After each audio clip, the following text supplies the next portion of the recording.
I doing? Where was I? Last class yesterday, I think. What was I doing?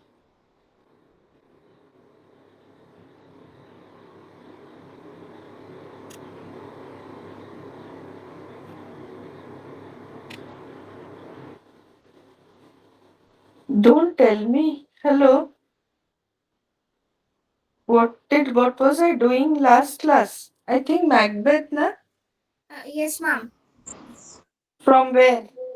Ma'am, we did till page 46. 46. Okay, let me admit your friends, then we'll start.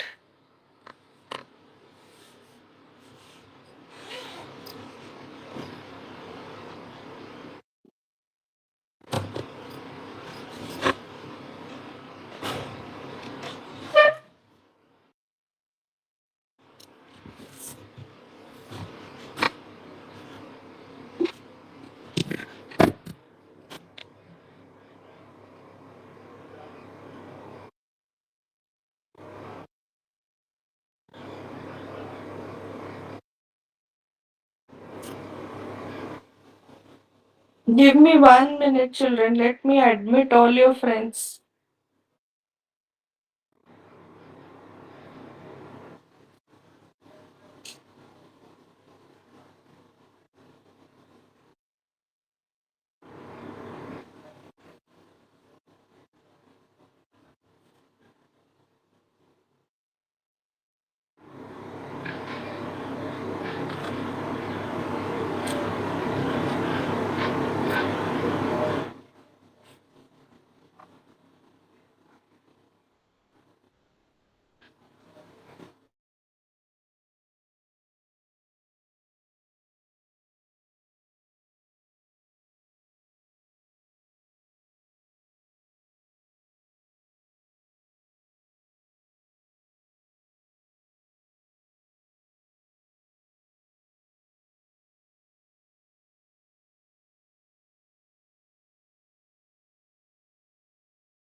I am getting disconnected. Sorry. Okay, which page you were telling me? 46, Nandini? Miss, page number 48.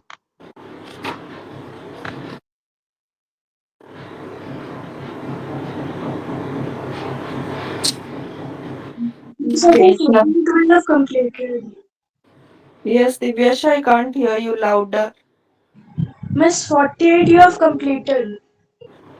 Okay, I was at this place from hence to Inverness and bind us further to you. Children, for the first trials, I have given you syllabus for Macbeth till Act 1, Scene 4. Yes, miss. Yes, miss. Okay.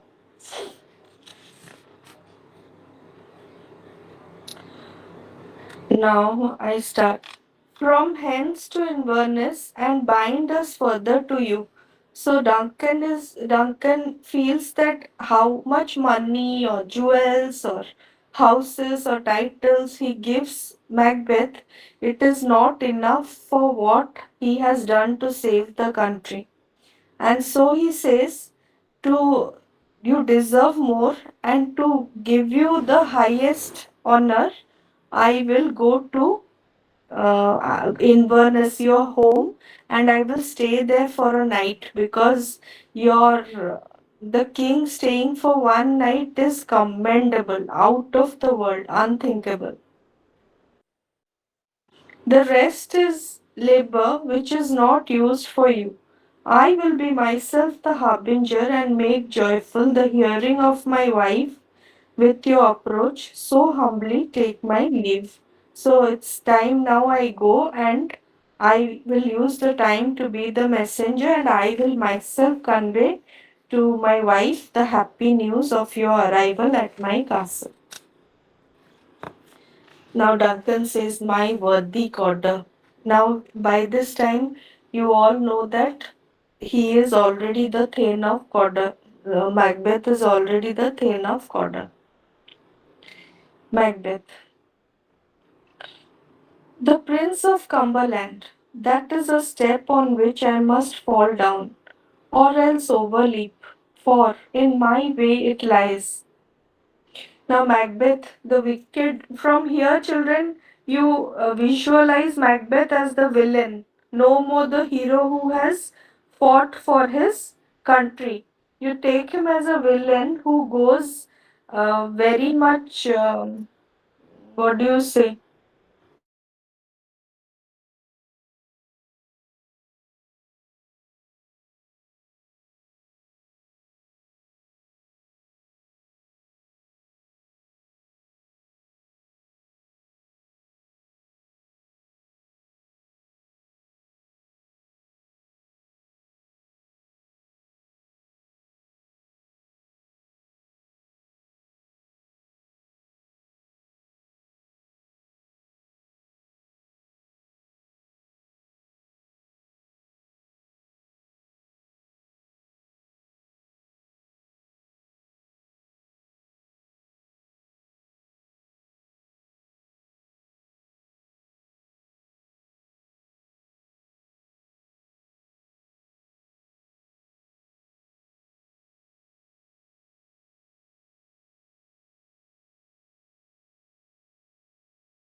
Yes.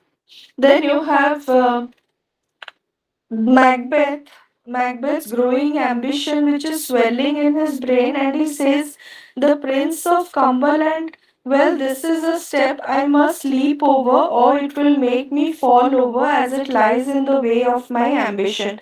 When he hears Duncan announcing that Prince of Cumberland is going to be uh, who? Who is going to be the Prince of Cumberland? Malcolm. Yes, Macbeth. Macbeth? How will Macbeth be prince? Malcolm. Do not confuse. It is Malcolm who is going to be the Prince of Cumberland because Duncan just announced that I am old and I will give away my throne to my son, my elder son. And Macbeth says, now if Malcolm is crowned the Prince of Cumberland, it lies in the way of my ambition. Now let the stars go to your paraphrase. Let the stars hide their light, let not light see my dark desires. Now let The night hide my dark desires. Let the eye close for a moment and not see what the hand does. So already, children, here he is planning to murder Duncan with his hands, and he says, let the eye close for a moment and see what the hand does. Yet let that be done which the eye fears to see when it is fine. Leave it, not important. Only you remember that he trying to tell himself that I am going to thinking of killing Duncan. True worthy Banquo, he is full so valiant. Now noble Banquo, uh, you are right, because Macbeth is very very valiant. Valiant, you already know, means is brave. And in his condemnations I am fed. In his condemnations I am fed. So here I am very, look at your paraphrase. Macbeth is very courageous and I am pleased with your praise of him. So commendations becomes commendations here, same as your modern day commendations. You commend a person. It is a banquet to me. I relish it, I enjoy it like a feast. Let's after him whose care is gone before to bid us welcome. Now look at the treachery. Macbeth is going to be to prepare for the murder of Duncan, but foolish Duncan says that see how fast he went away just to prepare for my welcome. It is a peerless kinsman. Now, peerless kinsman here means in your paraphrase, please underline or put a tick. Down it is there, matchless. Peerless means someone who is incomparable, matchless. And kinsman means cousin. You already, I have told you 100 times that Macbeth is the cousin of King Duncan.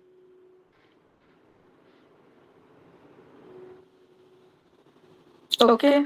So, four things that happen in this scene are Cawdor is executed. First, Cawdor was executed. Next, Macbeth and Duncan return to meet King Duncan. Then he is very happy, but at the same time, he feels he is old, and so he should announce. He has said, he announces that my son will be the next heir to the throne. So he crowns him first. Before becoming the king, they have to be crowned as a prince. So he crowns him as the Prince of Cumberland. Cumberland is a place, of course. And then Duncan says, I will be the guest of honor at Inverness, Macbeth's castle. Got it? Yes, miss. Okay. So now we finish our syllabus for first trials. Now, do you have any doubts?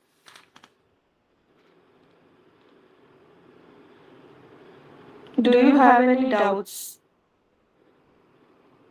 Okay, good.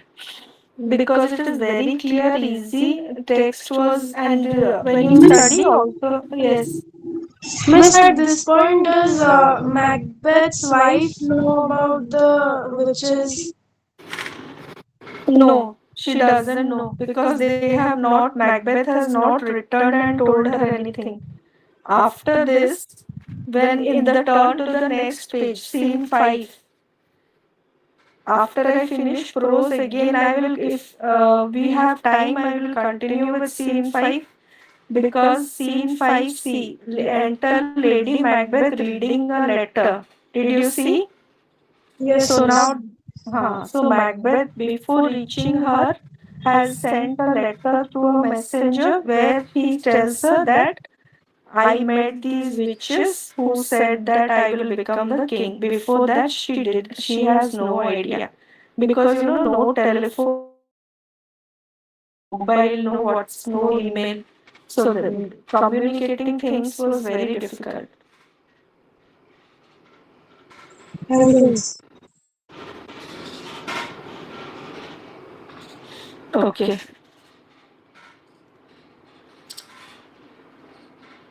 Now we go to children, giving you 1 minute time. Open your prism. Take out your prism.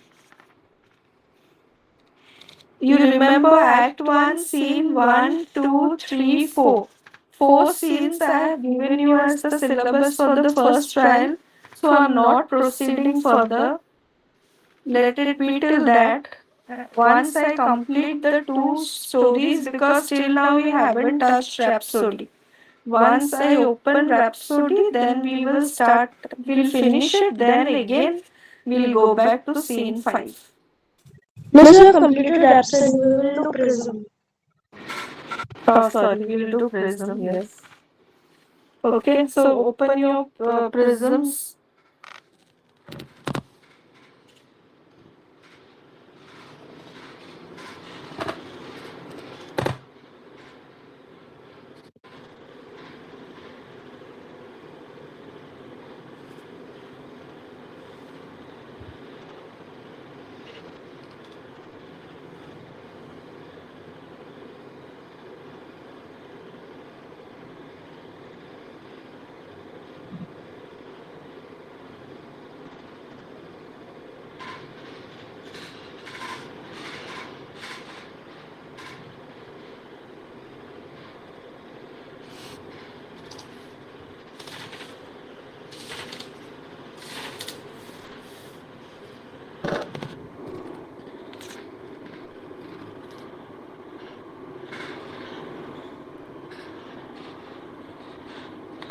We go to the first chapter, A Living God, by Lafcadia Hearn.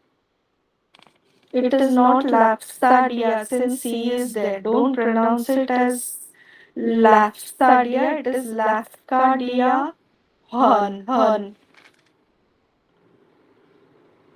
Now, people in the world generally don't know. Vardhi, yes, what do you want to say?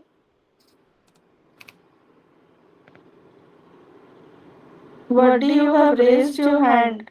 By mistake. Okay. Now, Patrick Lafcadio Hearn is popularly known throughout the world by his Japanese name Kozumi Yakumo, because he went later on in his life, he went and he settled in Japan, and he started writing about the Japanese culture and the Japanese people. Now go to page number 5. Did you see page number 5? Yes, miss. Yes. See the last stanza. A living god tells the story of a tsunami affecting a village of farmers along the Japanese coast. A rich farmer, Hamaguchi Gohai, saves his people by setting his precious crops on fire so they can see the smoke and hurry to a safe place. His grandson thought that he had become mad, but Hamaguchi paid no attention as his plan was successful and he had saved the villagers. The influential resident of the village, living in a farmhouse, virtually disconnected from his people, is now God that lives in great honor among them all. The story of Hamaguchi is an account of sacrifice, selfless action, and presence of mind. Now, who will read?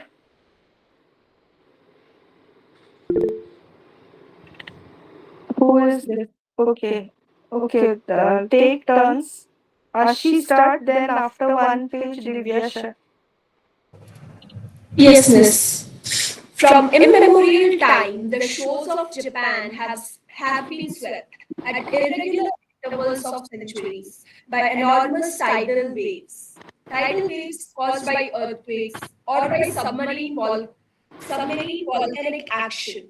These awful sudden risings of the sea are called by the Japanese tsunami. The last one occurred on the evening of June 17, 1896.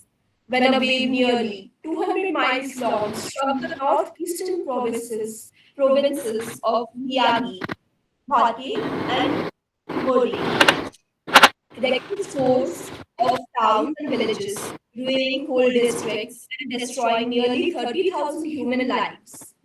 The story of Bohai is the story of a like calamity which happened long before the era of Meiji on another part of the Japanese coast. No, wait, let me explain and call out the meanings. Now, Japan, is very, very susceptible to tidal waves and tsunamis. You all know what are tsunamis, right? Yes, miss. Yes. So, tidal waves caused by earthquakes. Japan is also home to earthquakes, and it is also home to tsunamis that are caused by submarine volcanic action. Underline, submarine volcanic action means an eruption or a volcanic eruption that takes place at the bottom of the sea, and that causes a tsunami.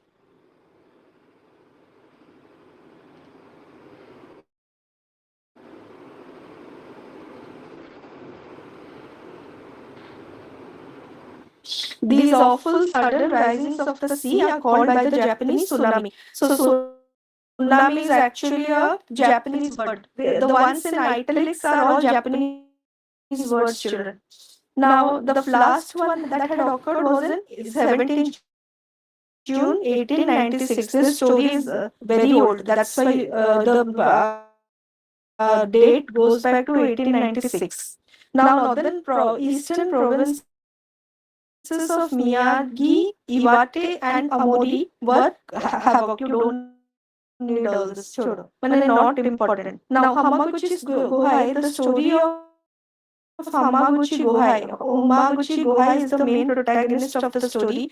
He is the village headman. Story of a like calamity. Underline like calamity means a similar calamity like the tsunami.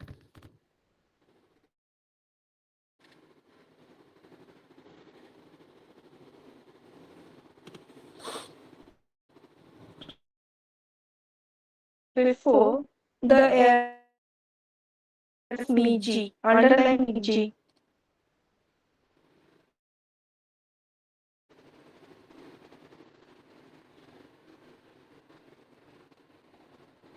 Now, Meiji, what is Meiji? You write era of Meiji. Underline, write what is era of Meiji.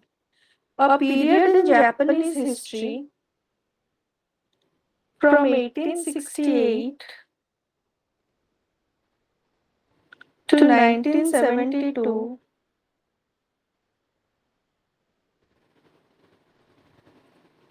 when Emperor Meiji ruled.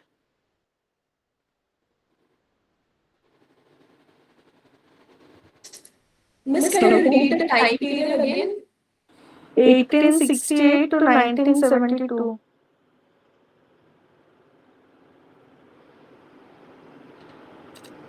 Now read again, Ashi. Yes, miss. He was an old man at the time of the occurrence that made him famous. He was the most influential resident of the village to which he belonged. He had been for many years its Murausa, Murausa. Murausa, or headman, and he was not less liked than respected. The people usually called him Oji-san, which means grandfather. But being the richest member of the community, he was sometimes officially referred to as Choja. He used to advise the smaller farmers about their interests, to arbitrate the disputes, to advance their money at need, and to dispose of their rice for them on the best terms possible. Okay.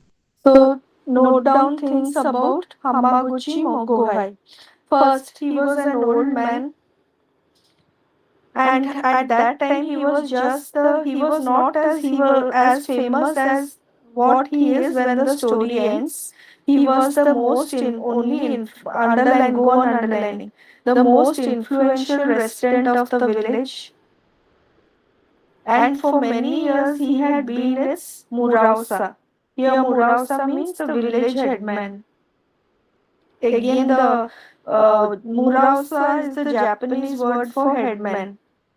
And he was not less liked and respected. That means the villagers not only respected him but also loved him. The people called him Oji-san, which in Japanese means grandfather. But being the richest member of the community, he was also referred to as the Choja. Now, here, the Choja is a Japanese word, but the meaning is not given, so you write down an elderly rich person.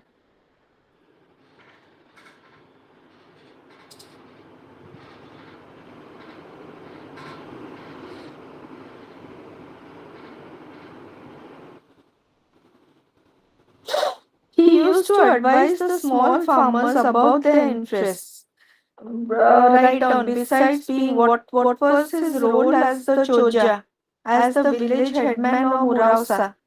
Please bracket. First, he used to advise the small farmers about their interests, arbitrate their disputes means settle their disputes, give them money in advance, and dispose of their rice at the best possible terms. That means Japan is a rice bearing country, and so when they produced, the farmers produced rice, he sold it to the middlemen at the best possible profit that he could give his village people. So he 3 points. Please note and mark. Now Divya Sharid. Hamaguchi's big thatched farmhouse stood at the verge of a small plateau overlooking a bay. The plateau, mostly devoted to rice culture, was hemmed in on three sides by thickly wooded summits. From its outer verge, the land sloped down in a huge green concavity, as if scooped out to the edge of the water. And the whole of the slope, some 3 quarters of a mile, was so terraced as to look, when viewed from the open sea, like an enormous flight of green steps divided in the center by a narrow white zigzag. A street of mountain road, 90 thatched dwellings, and a Shinto temple composing the village proper stood along the curve of the bay, and other houses climbed straggling up the slope for some distance on either side of the narrow road leading to the Choja's home. Now he is the richest man in the village because he is the headman and he is also a rice cultivator. And his big thatched farmhouse stood at the verge means at the beginning of a small plateau which was overlooking a bay. A bay is a small piece of sea that has jutted into the land, just like your like that little portion of land jutting into sorry, sea jutting into land. Now, the plateau was mostly devoted to rice culture, was hemmed. Here, you have heard hemmed is a word in stitching. We call it hemming stitch. So, here, hemmed means enclosed. It was hemmed means it was enclosed from on the three sides by thickly wooded summits. Wooded summits here refers to large trees, thick trees. So it was enclosed on the three sides by large, tall trees. And the land sloped down in a huge green concavity. Here, concavity is, write down, a surface that curves in.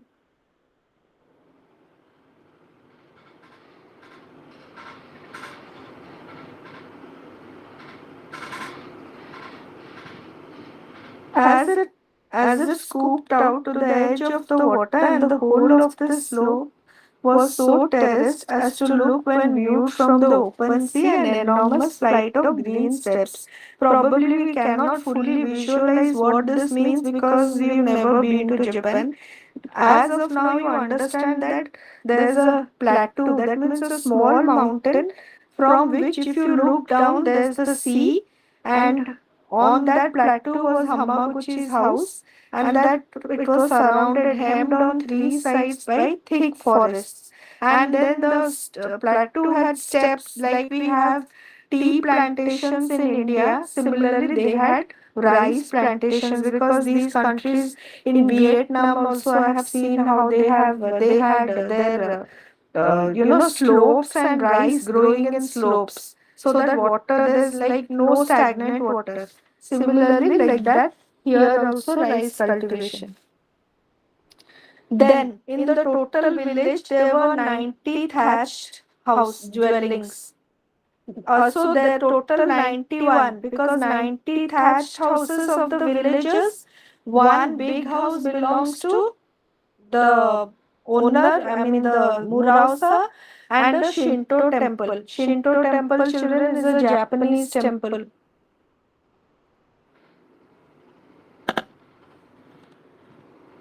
And other houses climb the slope for some distance on either side of the narrow road leading to the Choja's home. So you don't need to visualize very difficult how the house must be.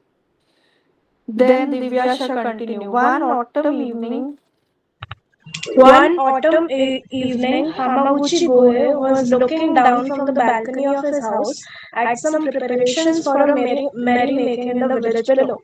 There had been a very fine rice crop, and the peasants were going to celebrate their harvest by a dance in the court of Ujigami.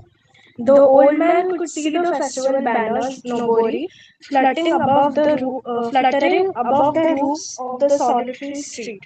The strings of paper lanterns festooned between bamboo poles, the decorations of the shrine, and the brightly colored gathering of the young people. He had wait, nobody with him. wait. Now one autumn evening, Gohai was looking down from the balcony of his house at the preparations of May going down in the village below. Now, what are the, if I ask you, what are these preparations for?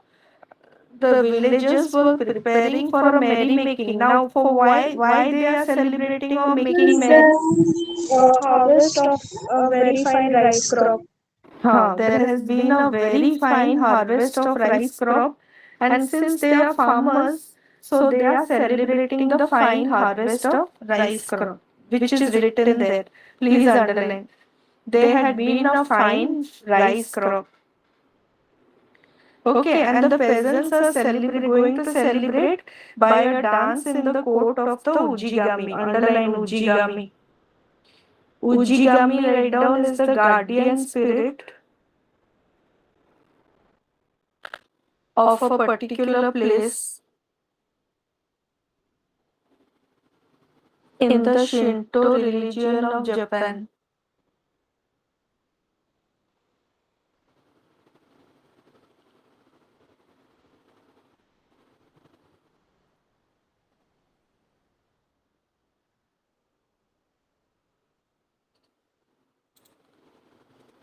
Should I repeat? Yes, miss. Guardian spirit of a particular place in the Shinto religion of Japan.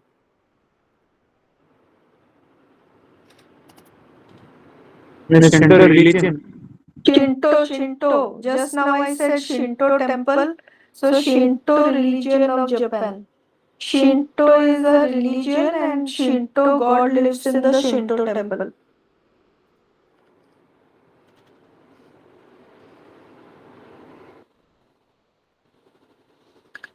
Okay, now the old man could see the festival banners, which in Japanese are called nobori, fluttering above the roofs of the solitary street, and paper lanterns.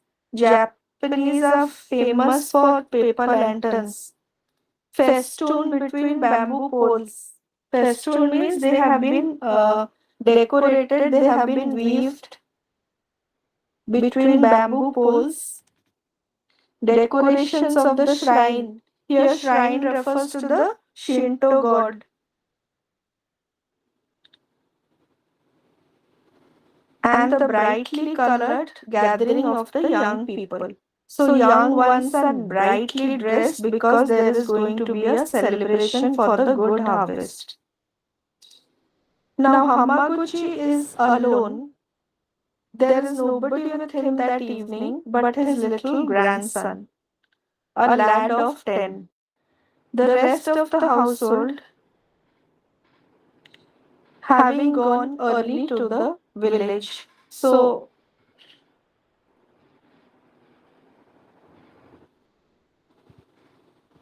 one sec, children.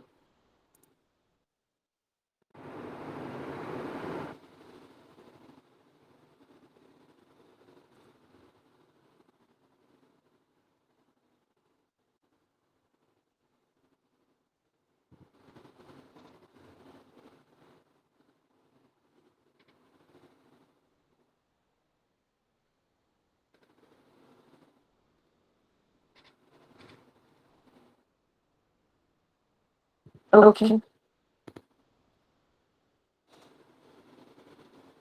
Who wants to join?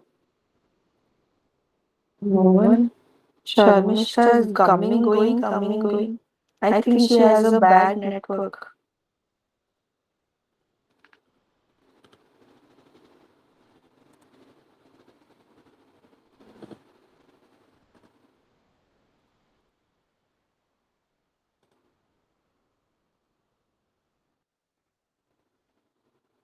One sec. This girl, I am asking her for her details and she's what?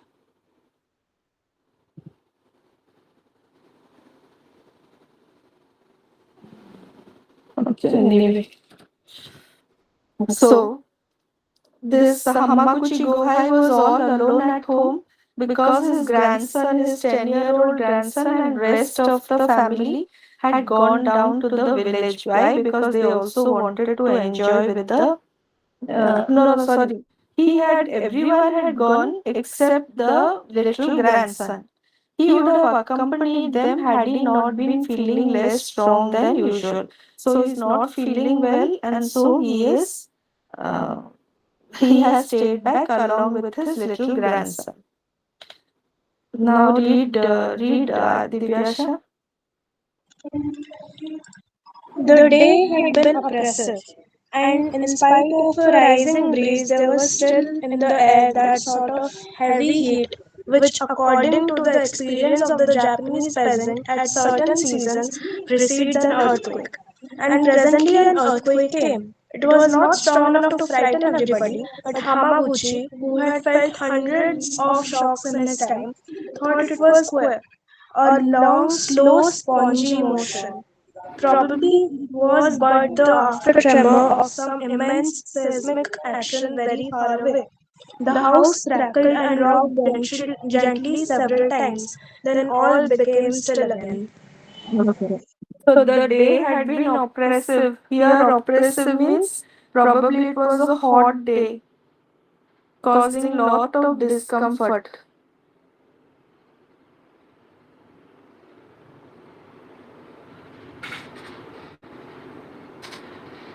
And there had been a lot of heat, which, according to the experience of Hamaguchi, precedes. And so, when there's too much heat, it is supposedly it will cause an earthquake. And presently, an earthquake came. It was not strong enough to frighten anybody. But Hamaguchi, this is a question now. Hamaguchi had felt hundreds of shocks in his life, so he could feel the typical long, slow, spongy motion, and it was this after tremor of some immense seismic action. Here, this short tremor was caused because of some immense seismic action. Here means this some action underwater, very far away. Now the house crackled and rocked gently several times. Then all became still again. So this earthquake is not of that much on the Richter scale. It was not very high, but Hamaguchi felt the slight, spongy, slow motion. Now read Divyasha. As the quaking ceased, Hamaguchi's keen old eyes were anxiously turned toward the village.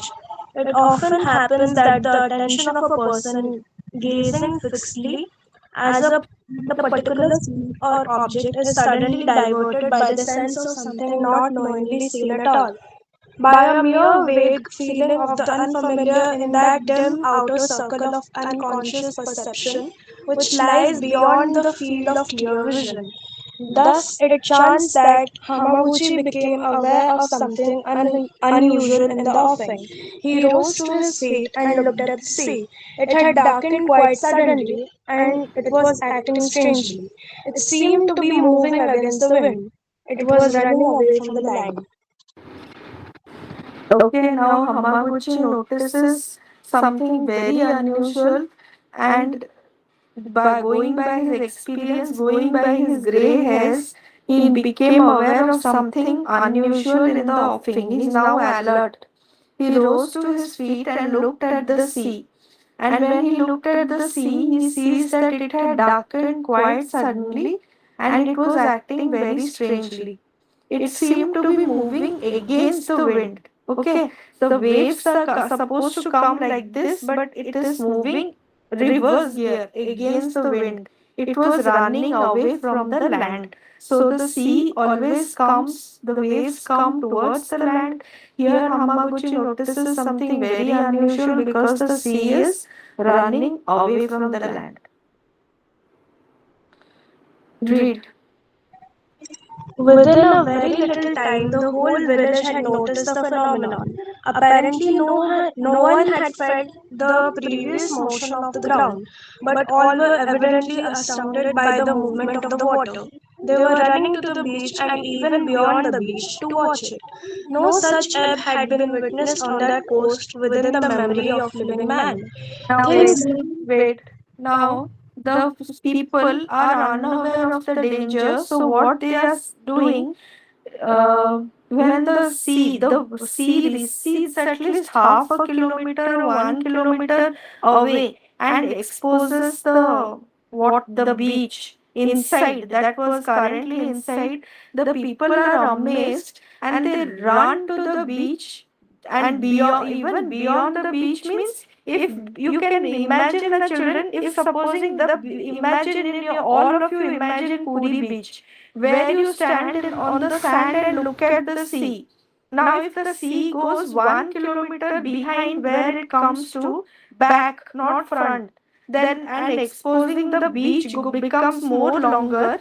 What the people did, they ran into that empty beach where the water had ebbed. Ebb means gone back.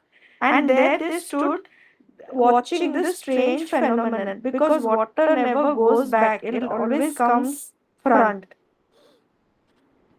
No such ebb means no one had ever noticed such a going back receding wave. Things never seen before were making apparition. Apparition here you already know apparition from Macbeth. Apparitions is illusions. Now unfamiliar spaces of ribbed sand and reaches of weed hung rock were left bare, even as Hamaguchi gazed. So when the beach recedes, they could see the ribbed sand, means the sand where ribs have been formed on the sand, and rocks inside the sea, which were covered with weeds. Now, when the water recedes, they can see those rocks, weed hung rocks, means those rocks where the weeds hung on the rocks. Now everything is visible. The sea has gone back, and the and half of 1 kilometer, the beach is fully visible, naked, and they can see it with their own eyes. But when they are excited and they have rushed, all the village have rushed to see this strange phenomenon. where the sea is going back. They don't realize that what a huge danger is coming on them. Only one man realizes, and that is Hamaguchi. So Hamaguchi guessed, and none of the people below appeared to guess what that monstrous web signified. And none of the people guessed that that monstrous web was going back. It will again come back as a tsunami to sweep away the entire village. That they don't realize. We end it here. Again, we will continue in the next class. Okay?